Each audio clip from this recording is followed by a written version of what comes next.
Alright guys, I'm back and this is my WWE NXT Takeover Brooklyn 3 review, and all I'm going to say is Adam Cole, baby!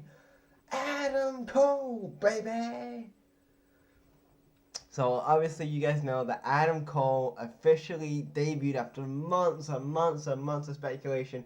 Adam Cole has finally debuted in the WWE, and he debuted not by himself though, with Bobby Fish and Kyle O'Reilly. I know they debuted weeks before Brooklyn, but anyway, the main thing is that Adam Cole's in WWE.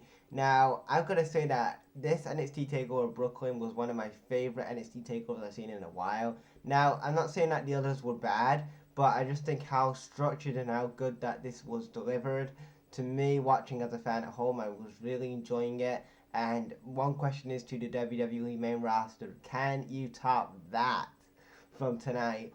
But anyway, we opened up with Andreas Almas versus Johnny Gargano, and gotta say though, like these two guys really tore the roof off each other. Like the house was like fucking red hot for these two guys. I am really getting behind Andreas and Almas. I'm really glad that he's finally, fulfilling his potential as a top heel on that NXT brand. I'm finally glad that they're finally giving the push, and I think he really does suit the heel. Him as a heel is way better than him as a face. I can like buy him as a heel. But yeah, the match is really good here. I'm gonna go false finishes. The end comes out where Trinidad, who is, I don't know what her WWE name is, but I'm gonna call her that right now.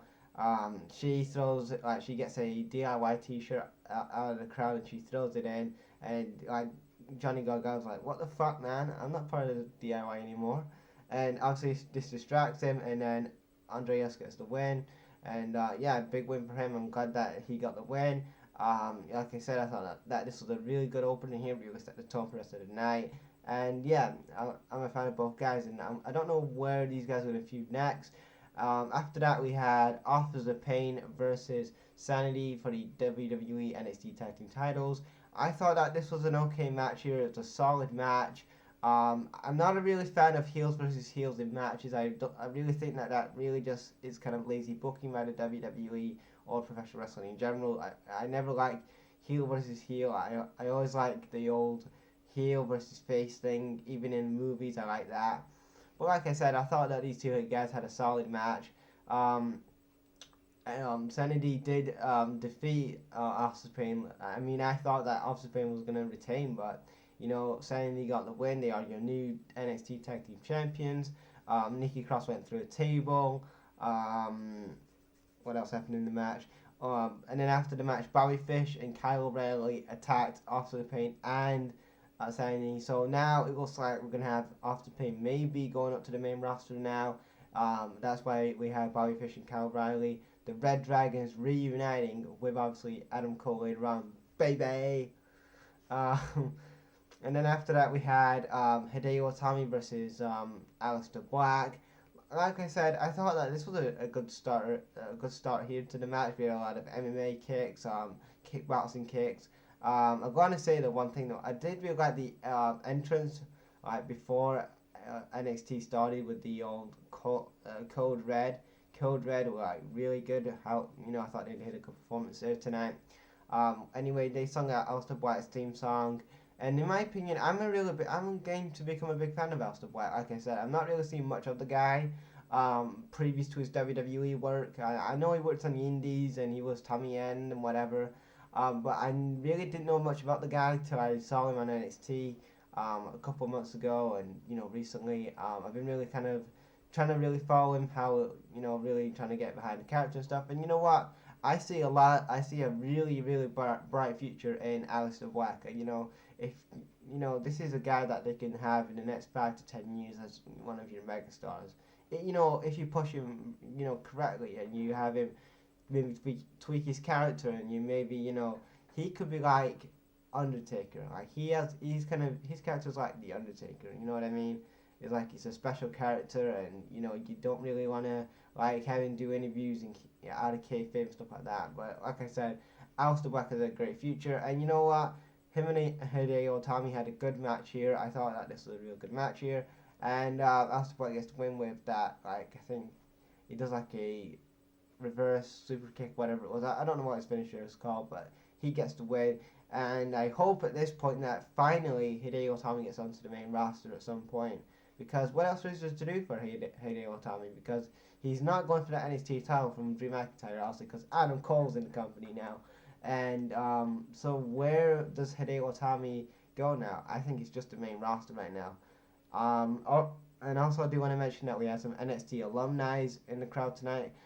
We had Nakamura, Kalisto, Joe, KO, the Four Horsewomen without Charlotte, and we have Kurt Angle and Daniel Bryan, the GM. So it looks like they're having this Superstar Shake-Up after SummerSlam because they had the two GMs of Raw and SmackDown there. And also, speaking of the pre-show, I was watching that earlier, and I want to bring this up before I talk about the women's match.